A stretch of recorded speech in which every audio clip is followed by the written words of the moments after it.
Yo, yo, yo, it's your boy KT Kilo Tango Aviation. I'm just here to talk about what it takes to become a pilot and actually get your private pilot certificate.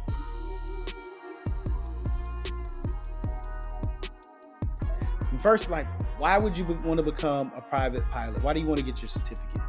And the freedom of flying, to be able to hop in your own plane or even rent a plane, fly with a buddy, be able to go wherever you want without the limitations of having to go to the major airports or to have to drive. I mean, just the freedom of flying is just amazing. I mean, and it's one of I think, the greatest joys on earth. One of the dopest skills you can have.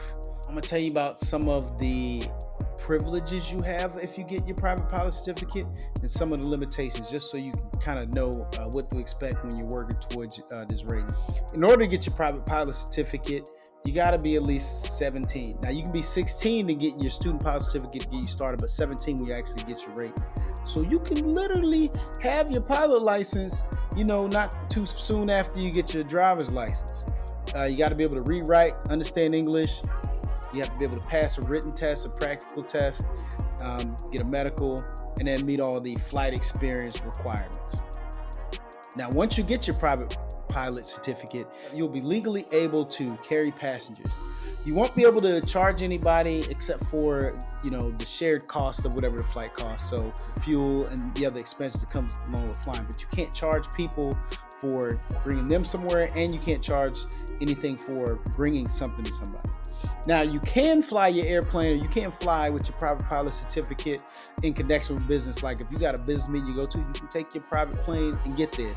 But it has to be incidental. You can do other things such as volunteer or use it for charity work and things of that nature, search and rescue, but you cannot be paid. That's the biggest thing with your private pilot certificate. As you're trying to figure out if you want to get your private pilot certificate, a couple things you want to take as considerations.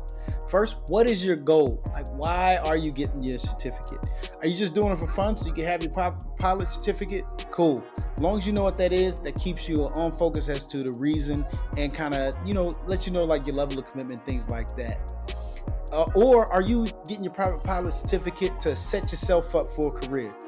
Either you can either use your private pilot certificate to set you up, go to the airlines, which means that you're going to start off with your private pilot certificate and work your way up to your instrument rating, your commercial rating, multi-engine, and all the other ratings that come along with setting you up to be a professional pilot as a civilian pilot in a bunch of different capacities.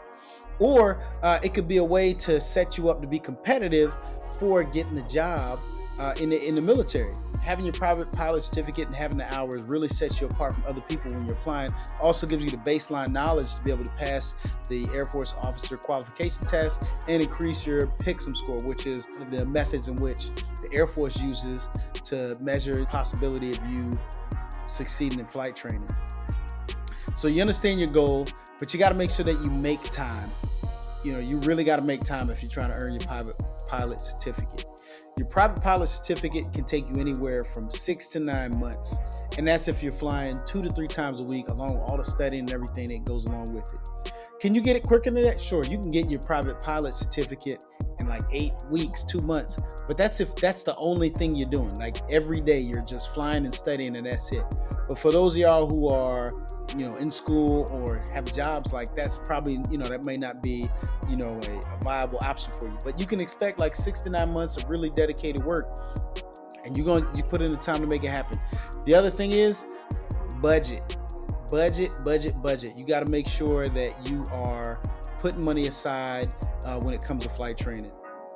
Although there's a lot of scholarships out there, you want to still make sure that you got money aside specifically for flight training, so that you don't set yourself up where you start training, but then you can't finish training because you don't got money for it. So, think about the money aspect, and you got to make some sacrifices. Flying is expensive, and a lot of people got to, had to pay to make it happen. So just be ready to sacrifice and do what you got to do to make it happen if you really want this.